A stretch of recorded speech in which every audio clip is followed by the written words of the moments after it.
Hi guys, ഇന്നത്തെ video നമുക്ക് സാംസങ്ങിൻ്റെ കുറച്ച് സീക്രട്ട് ഫീച്ചേഴ്സിനെ പറ്റിയിട്ട് നോക്കാം. അപ്പോൾ ഇത് പാർട്ട് 2 ആണ്. ഇതിൻ്റെ പാർട്ട് 1 ഞാൻ ഉണ്ടാക്കിയിരുന്നു. അത് നിങ്ങൾ കണ്ടിട്ടില്ലെങ്കിൽ അതിൻ്റെ ലിങ്ക് ഞാൻ താഴത്തെ ഡിസ്ക്രിപ്ഷനിൽ കൊടുക്കാം. അപ്പോൾ അവിടെ പോയിട്ട് ആദ്യം ആ വീഡിയോ കാണാം. അത് കണ്ടു കഴിഞ്ഞിട്ട് ഈ വീഡിയോ കാണാം. അപ്പോൾ അതിൽ ഞാൻ ഒരു ലൈക്ക് ടാർഗറ്റ് ഇട്ടിട്ടുണ്ടായിരുന്നു 100 ലൈക്സ്. അപ്പോൾ നിങ്ങൾ 100 ലൈക്സിനെക്കാട്ടും അധികം തന്നു. അപ്പോൾ ഈ വീഡിയോന് ഞാൻ ഒരു 200 ലൈക്സ് ടാർഗറ്റ് ഇടണു. അപ്പോൾ 200 ലൈക്സ് നിങ്ങൾ അച്ചീവ് ചെയ്യുകയാണെന്ന് വെച്ചാൽ ഇതിൻ്റെ പാർട്ട് 3 വീഡിയോ ഞാൻ ഉണ്ടാക്കുന്നതായിരിക്കും. ഓക്കെ, അപ്പോൾ എന്തായാലും ഈ വീഡിയോ മുഴുവൻ കാണുക. കണ്ടിട്ട് നിങ്ങൾക്ക് ഹെൽപ്ഫുൾ തോന്നുകയാണെങ്കിൽ മാത്രം ഈ വീഡിയോ ഒന്ന് ലൈക്ക് ചെയ്യുക. ഇതുവരെ നിങ്ങൾ എൻ്റെ വീഡിയോ ചാനൽ സബ്സ്ക്രൈബ് ചെയ്തിട്ടില്ലെങ്കിൽ ഒന്ന് സബ്സ്ക്രൈബ് ചെയ്യുക. അപ്പോൾ നമുക്ക് തുടങ്ങാം. അപ്പോൾ ആദ്യത്തെ ഫീച്ചർ നോക്കുകയാണെന്ന് വെച്ചാൽ ഇതൊരു സെക്യൂരിറ്റി ഫീച്ചറാണ്. ഈ സെക്യൂരിറ്റി ഫീച്ചർ നിങ്ങൾ എന്തായാലും നിങ്ങളുടെ ഫോണിലൊന്ന് ടേൺ ഓൺ ആക്കി വെക്കുക. അതിന് വേണ്ടിയിട്ട് നമുക്ക് സെറ്റിങ്സിൽ പോവുക. സെറ്റിങ്സിൽ പോയി കഴിഞ്ഞിട്ട് താഴത്തേക്ക് സ്ക്രോൾ ഡൗൺ ചെയ്യുമ്പോൾ ലോക്ക് സ്ക്രീൻ ആൻഡ് AOD കാണും. Lock screen and AOD click ചെയ്യുമ്പോൾ നമുക്കിവിടെ സെക്യൂർ ലോക്ക് സെറ്റിങ്സ് എന്ന് കാണും. സെക്യൂർ ലോക്ക് സെറ്റിങ്സ് കാണുമ്പോൾ നമുക്കിവിടെ ഫോണിൻ്റെ പാസ്വേഡ് അടിച്ചു കൊടുക്കാം. അപ്പോൾ ഞാൻ ഫോണിൻ്റെ പാസ്വേഡ് അടിച്ചു കൊടുക്കുകയാണ്. ഫോണിൻ്റെ പാസ്വേഡ് അടിച്ചു കഴിഞ്ഞാൽ നമുക്ക് ഒരു സെറ്റിങ്സ് കാണാൻ കിട്ടും. Lock network and security. ഈ സെറ്റിങ്സ് എന്തായാലും നിങ്ങളുടെ ഫോണിൽ ടേൺ ഓൺ ആക്കി വയ്ക്കുക. ഇതുകൊണ്ട് എന്താ സംഭവിക്കണമെന്ന് വെച്ചാൽ, ഇമാജിൻ ചെയ്യാൻ നിങ്ങളുടെ ഫോൺ ആരെങ്കിലും സ്റ്റീൽ ചെയ്തു, ഇല്ലെങ്കിൽ നിങ്ങൾ എവിടെയെങ്കിലും വെച്ച് മറന്നുപോയി. എന്തായാലും നിങ്ങളുടെ ഫോൺ ലോക്ക് സ്ക്രീനിലാവുമല്ലോ. ലോക്ക് സ്ക്രീനിലാവുമ്പോൾ ആർക്കും നിങ്ങളുടെ ഫോണ് പവർ ബട്ടൺ ക്ലിക്ക് ചെയ്തിട്ട് പവർ ഓഫ് ചെയ്യാൻ പറ്റില്ല. പവർ ഓഫ് ചെയ്യാൻ നോക്കുമ്പോൾ നിങ്ങളുടെ പാസ്വേഡ് അയക്കും. അതേമാതിരി ആർക്കും നിങ്ങളുടെ ഫോണിൻ്റെ വൈഫൈയോ മൊബൈൽ ഡാറ്റയോ ഇല്ലെങ്കിൽ ഫ്ലൈറ്റ് മോഡോ ഒന്നും ആക്സസ് ചെയ്യാൻ പറ്റില്ല. എല്ലാത്തിനും പാസ്വേഡ് അയക്കും. അതുകൊണ്ട് ഈ ഫീച്ചർ അത്രയും ഇമ്പോർട്ടൻ്റ് ആണ്. ഇതെന്തായാലും ഒന്ന് നിങ്ങൾ ടേൺ ഓൺ ആക്കി വെക്കുക. ഇപ്പോൾ അടുത്തൊരു ഫീച്ചർ നോക്കുകയാണെന്ന് വെച്ചാൽ നമ്മുടെ ഫോണ് നമുക്കൊരു ട്രാൻസ്മിറ്ററായിട്ട് മാറ്റാൻ പറ്റും. അതെങ്ങനെയാണെന്ന് ചോദിക്കുകയാണെന്ന് വെച്ചാൽ, നമ്മുടെ അടുത്ത് നമ്മുടെ ഇയർബഡ്സോ അല്ലെങ്കിൽ നെക്ക് ബാൻഡോ എല്ലാം ഉണ്ടാവുമല്ലോ. അത് നമ്മൾ ബ്ലൂടൂത്ത് ആയിട്ട് കണക്ട് ചെയ്യുക. കണക്ട് ചെയ്ത് കഴിഞ്ഞിട്ട് നമുക്ക് ആദ്യം സെറ്റിങ്സിൽ പോവുക. സെറ്റിങ്സിൽ പോയി കഴിഞ്ഞിട്ട് നമുക്കിവിടെ അക്സസിബിലിറ്റിയിൽ പോവുക. ഇവിടെ അക്സസിബിലിറ്റിയിൽ പോയി കഴിഞ്ഞിട്ട് നമുക്കിവിടെ ഹിയറിംഗ് എൻഹാൻസ്മെൻറ്റ്സ് എന്ന് കാണും. അതിൽ ക്ലിക്ക് ചെയ്യുക. ക്ലിക്ക് ചെയ്യുമ്പോൾ നമുക്കിവിടെ ആംപ്ലിഫൈ ആംബിയൻറ്റ് സൗണ്ട് എന്ന് പറഞ്ഞിട്ട് ഓപ്ഷൻ ആവും. അതിൽ ക്ലിക്ക് ചെയ്യുക. ക്ലിക്ക് ചെയ്യുമ്പോൾ ഇത് ടേൺ ഓൺ ആക്കി വയ്ക്കുക. ടേൺ ഓൺ ആക്കി വയ്ക്കുമ്പോൾ നമുക്ക് 3 ഓപ്ഷൻ കാണും. Use accessibility gesture, press side and volume up button, press hold up volume up and down for 3 seconds. അപ്പോൾ ഞാൻ യൂസ് ചെയ്യുന്നത് press side and volume up buttons. ഇത് ക്ലിക്ക് ചെയ്തിട്ട് ഓക്കെ അടിക്കുമ്പോൾ എന്താ ഉണ്ടാവണമെന്ന് വെച്ചാൽ, ഇപ്പോൾ നിങ്ങൾ വേറൊരു മുറിയിലാണ് ഇരിക്കുന്നത്. അപ്പോൾ ബ്ലൂടൂത്ത് റേഞ്ചിലായിരിക്കണം നിങ്ങൾ. ഇപ്പോൾ വേറൊരു മുറിയിൽ നിങ്ങളുടെ ഫോൺ വയ്ക്കുക. ഈ വോള്യൂം അപ്പ് ബട്ടണും ആൻഡ് പവർ ബട്ടണും ക്ലിക്ക് ചെയ്തിട്ട് നിങ്ങൾ ആ മുറിയിൽ ആ ഫോൺ വയ്ക്കുക. പിന്നെ ആ റൂമിൽ എന്തൊക്കെയാണ് നടക്കുന്നത്, മീൻസ് ആരൊക്കെ എന്തൊക്കെയാണ് സംസാരിക്കുന്നതൊക്കെ നിങ്ങൾക്ക് മറ്റൊരു മുറിയിൽ നിങ്ങളുടെ ഹെഡ്ഫോണിൽ സുഖമായിട്ട് കേൾക്കാൻ പറ്റും. ഇതിൻ്റെ ചെറിയൊരു ലിമിറ്റേഷൻ നോക്കുകയെന്ന് വെച്ചാൽ നിങ്ങൾ ബ്ലൂടൂത്ത് റേഞ്ചിലായിരിക്കണം. എന്നാലാണ് നിങ്ങൾക്ക് മറ്റേ മുറിയിൽ ആരൊക്കെ എന്തൊക്കെയാണ് സംസാരിക്കുന്നതൊക്കെ നിങ്ങൾക്ക് കേൾക്കാൻ പറ്റുള്ളൂ.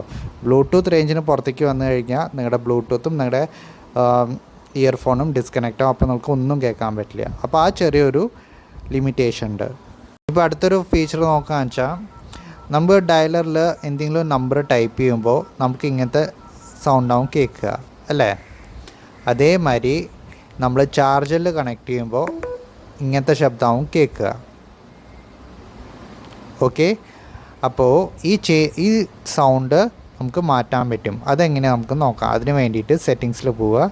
സെറ്റിങ്സിൽ പോയി കഴിഞ്ഞിട്ട് സൗണ്ട് ആൻഡ് വൈബ്രേഷനിൽ പോവുക. സൗണ്ട് ആൻഡ് വൈബ്രേഷനിൽ പോയി കഴിഞ്ഞിട്ട് നമുക്കിവിടെ സിസ്റ്റം സൗണ്ട് എന്നുണ്ടാവും. സിസ്റ്റം സൗണ്ടിൽ പോയിട്ട് ക്ലിക്ക് ചെയ്യുക. ക്ലിക്ക് ചെയ്യുമ്പോൾ സിസ്റ്റം സൗണ്ട് തീം എന്ന് പറഞ്ഞിട്ടൊരു ഓപ്ഷൻ ആവും. അതിൽ ക്ലിക്ക് ചെയ്യുക. ക്ലിക്ക് ചെയ്യുമ്പോൾ നമുക്ക് 4 ഓപ്ഷൻ കാണാണ്ട്. Calm, fun and retro. അപ്പോൾ ഞാൻ ഫണ്ടിൽ ക്ലിക്ക് ചെയ്യാണ്. ഫണ്ട് ക്ലിക്ക് ചെയ്ത് കഴിഞ്ഞിട്ട് ഞാൻ ബാക്ക് പോവാണ്. ബാക്ക് പോയിട്ട് ഇവിടെ ഡയലർ എടുക്കുക. ഡയലർ എടുത്തിട്ട് ഒന്നുകൂടി ഞാൻ ടൈപ്പ് ചെയ്യണം ഡയലർ. അപ്പോൾ ഇങ്ങനത്തെ ശബ്ദമാണ് കേൾക്കണത്. അതേമാതിരി നമ്മൾ ചാർജറിൽ കണക്ട് ചെയ്യുമ്പോൾ നമുക്ക് ഇങ്ങനത്തെ ശബ്ദമാവും കേൾക്കുക. അപ്പോൾ അത് നമുക്ക് മാറ്റാൻ പറ്റും. ഇപ്പോൾ അടുത്ത ഫീച്ചർ നോക്കുകയെന്ന് വെച്ചാൽ, ഇപ്പോൾ നമ്മൾ ഫോണിൽ ചാർജ് ചെയ്യാൻ വെക്കുമ്പോൾ നമ്മൾ വേറെ ഏതെങ്കിലും മുറിയിലാവും വെക്കുക. അപ്പോൾ ആ മുറിയിൽ വെക്കുമ്പോൾ ആരെങ്കിലും വിളിക്കുമ്പോൾ നമുക്ക് കേൾക്കില്ല. ചിലപ്പോൾ റിംഗ് ടോണിൻ്റെ വോളിയൂമൊക്കെ കുറവായിരിക്കും. നമുക്കറിയാതെ കുറച്ച് വെക്കുമല്ലോ നമ്മൾ. അപ്പോൾ നമ്മൾ ഈ ഫോൺ ചാർജ് ചെയ്യുമ്പോൾ തന്നെ ഓട്ടോമാറ്റിക്കലി നമ്മുടെ ഫോൺ റിംഗ് ടോണിൻ്റെ വോളിയൂം ഹൈ ആക്കും. അപ്പോൾ ആരെങ്കിലും വിളിച്ചു കഴിഞ്ഞാൽ നമുക്ക് കേൾക്കാൻ പറ്റും. അപ്പോൾ അതെങ്ങനെയാണ് ആക്ടിവേറ്റ് ചെയ്യാമെന്ന് നമുക്ക് നോക്കാം. അതിന് വേണ്ടിയിട്ട് നമുക്ക് സെറ്റിങ്സിൽ പോവുക. സെറ്റിങ്സിൽ പോയി കഴിഞ്ഞിട്ട് മോഡ്സ് ആൻഡ് റൂട്ടീൻസ് ഉണ്ടാവും. മോഡ്സ് ആൻഡ് റൂട്ടീൻസിൽ പോവുക. അത് കഴിഞ്ഞിട്ട് നമുക്ക് റൂട്ടീൻസിൽ ക്ലിക്ക് ചെയ്യുക. റൂട്ടീൻസിൽ ക്ലിക്ക് ചെയ്ത് കഴിഞ്ഞിട്ട് ഇവിടെ പ്ലസിൻ്റെ സൈൻ ഉണ്ടല്ലോ, ആ പ്ലസിൻ്റെ സൈനിൽ ക്ലിക്ക് ചെയ്യുക. ഇഫിൻ്റെ താഴെ add what will trigger this routine അവിടെ ക്ലിക്ക് ചെയ്യുക. ക്ലിക്ക് ചെയ്ത് കഴിഞ്ഞിട്ട് ഇവിടെ ചാർജിങ്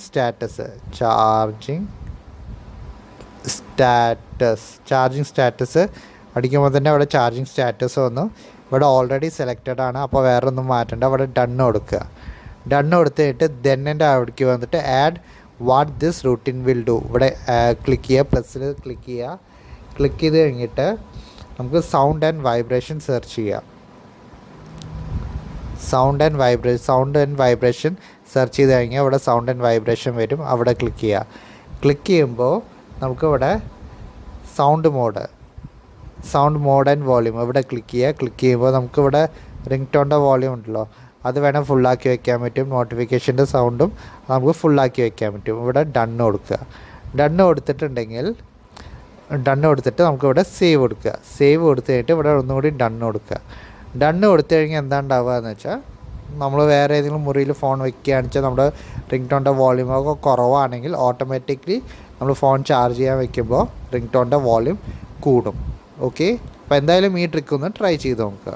ഇപ്പോൾ അടുത്തൊരു ഫീച്ചർ നോക്കുകയെന്ന് വെച്ചാൽ, ഇപ്പോൾ നമ്മുടെ ഫോണിൻ്റെ ലോക്ക് സ്ക്രീൻ ഉണ്ടല്ലോ, നമ്മൾ ഓരോരോ തവണ ടാപ്പ് ചെയ്യുമ്പോൾ വാൾപേപ്പർ മാറുന്നതായിരിക്കും.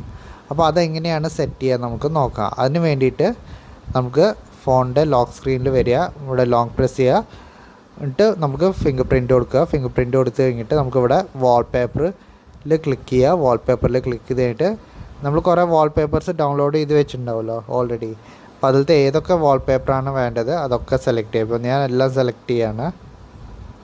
ഇതൊക്കെ ഞാൻ സെലക്ട് ചെയ്തു. അപ്പോൾ ഡണ്ണ് കൊടുക്കുകയാണ്. ഡണ്ണ് കൊടുത്തു കഴിഞ്ഞിട്ട് ഇവിടെ നമുക്ക് ഇനി എക്സ്ട്രാ വല്ലതും ചേർക്കണമെങ്കിൽ ഇവിടെ ക്ലിക്ക് ചെയ്യുക. ഇവിടെ കിട്ടുക 11 ഐറ്റംസ് കിട്ടില്ല. ഇവിടെ ക്ലിക്ക് ചെയ്തിട്ട് എക്സ്ട്രാ കുറച്ചുകൂടി ചേർക്കണേ കൊടുത്തിട്ട് നമുക്ക് ചേർക്കാൻ പറ്റില്ല. ഇവിടുന്ന് ഏതെങ്കിലും വാൾപേപ്പർ കളയണമെങ്കിൽ ഇവിടുന്ന് കളയാനും പറ്റും. എന്നിട്ട് ഇവിടെ ഡണ്ണ് കൊടുക്കുക. അത്രയേ ഉള്ളൂ. ഇനി നമ്മുടെ ഫോണിൻ്റെ ലോക്ക് സ്ക്രീനിൽ നമ്മൾ ഓരോ തവണ ടാപ്പ് ചെയ്യുമ്പോൾ വാൾപേപ്പർ മാറുന്നതായിരിക്കും. കണ്ടില്ലേ ഇതുമാതിരി. അപ്പോൾ എന്തായാലും ഈ ട്രിക്ക് ഒന്ന് ട്രൈ ചെയ്ത് നോക്കുക. ഇനിയിപ്പോൾ അടുത്ത ഫീച്ചർ നോക്കുകയെന്ന് വെച്ചാൽ, നമുക്ക് ഗാലറിയിൽ പോവുക. ഗാലറിയിൽ പോയി കഴിഞ്ഞാൽ വ്യൂ ഓൾ കൊടുത്തു കഴിഞ്ഞാൽ നമ്മുടെ ഫോണിൽ എന്തൊക്കെ ആൽബംസ് ഉണ്ട് ഒക്കെ നമുക്ക് കാണാൻ പറ്റും. അപ്പോൾ ഇതിലത്തെ ഏതെങ്കിലും ഒരു ആൽബം നമുക്ക് ലോക്ക് ചെയ്ത് വെക്കാൻ പറ്റും. അതിന് വേണ്ടിയിട്ട് ബാക്ക് പോവുക. ബാക്ക് പോകുമ്പോൾ നമുക്കിവിടെ ഈ 3 ലൈന് കാണാണ്ടല്ലോ താഴത്ത്, അതിൽ ക്ലിക്ക് ചെയ്യുക. ക്ലിക്ക് ചെയ്യുമ്പോൾ ഇവിടെ നമുക്ക് സെറ്റിങ്സ് കാണും. സെറ്റിങ്സിൽ ക്ലിക്ക് ചെയ്യുക. സെറ്റിങ്സിൽ ക്ലിക്ക് ചെയ്ത് കഴിഞ്ഞിട്ട് താഴത്തേക്ക് പോവുക. താഴത്തേക്ക് പോകുമ്പോൾ എബൌട്ട് ഗാലറി ഉണ്ടാവും. എബൌട്ട് ഗാലറിയിൽ ക്ലിക്ക് ചെയ്യുക. ഗാലറിയിൽ ക്ലിക്ക് ചെയ്ത് കഴിഞ്ഞിട്ട് നമുക്ക് ഈ വെർഷൻ നമ്പർ ഉണ്ടാവുമല്ലോ, വെർഷൻ 15.5.02.4, അതിലൊരു 4-5 തവണ ഇങ്ങനെ ടാപ്പ് ചെയ്തുകൊണ്ടേയിരിക്കുക. ടാപ്പ് ചെയ്യുമ്പോൾ ഗാലറി ലാബ്സ്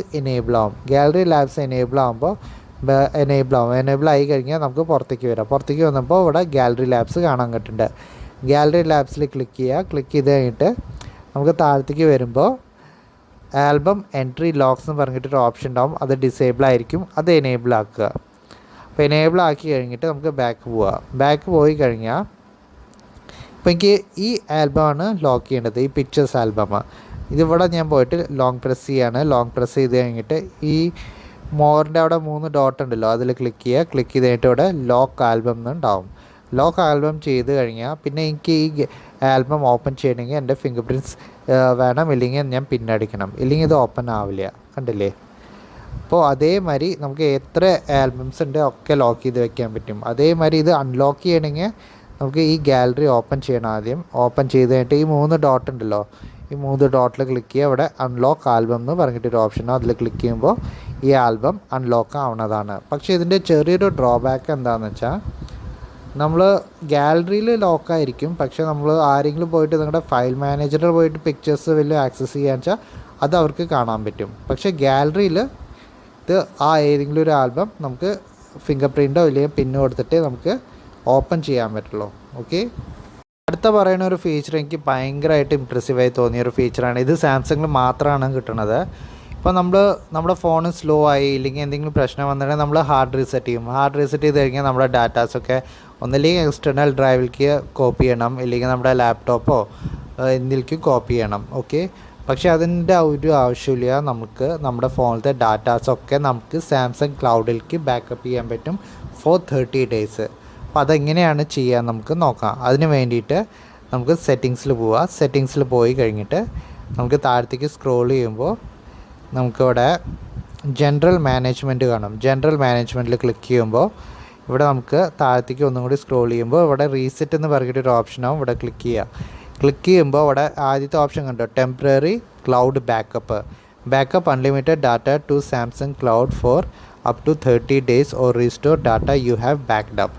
ഓക്കെ, അപ്പോൾ നമ്മൾ ഹാർഡ് റീസെറ്റ് ചെയ്യുകയാണെങ്കിലും എന്തെങ്കിലും ചെയ്യുകയാണെന്ന് വെച്ചാലും നമുക്ക് സാംസങ് ക്ലൗഡിലേക്ക് അൺലിമിറ്റഡ് ഡാറ്റാസ് അപ്ലോഡ് ചെയ്യാൻ പറ്റും. അപ്ലോഡ് ചെയ്ത് കഴിഞ്ഞാൽ നമ്മൾ ഫോൺ റീസെറ്റ് ചെയ്ത് കഴിഞ്ഞിട്ട് നമ്മുടെ സാംസങ് അക്കൗണ്ടായിട്ട് ലോഗിൻ ചെയ്ത് കഴിഞ്ഞിട്ട് നമുക്ക് ഏതൊക്കെ ഡാറ്റാസാണ് നമ്മൾ അപ്ലോഡ് ചെയ്തത് സാംസങ് ക്ലൗഡിലേക്ക് അത് നമുക്ക് റീസ്റ്റോർ ചെയ്യാൻ പറ്റും. ഓക്കെ, ഇതെന്തായാലും എനിക്ക് ഭയങ്കര ഇഷ്ടപ്പെട്ട ഒരു ഫീച്ചറാണ്. പിന്നെ നമുക്ക് എക്സ്റ്റേണൽ ഡ്രൈവൊക്കെ വലിയുണ്ടെങ്കിൽ ഇവിടെ എക്സ്റ്റേണൽ സ്റ്റോറേജ് ബാക്കപ്പ് ഒക്കെ ഉണ്ട്, അത് വേണമെങ്കിൽ നമുക്ക് യൂസ് ചെയ്യാൻ പറ്റും.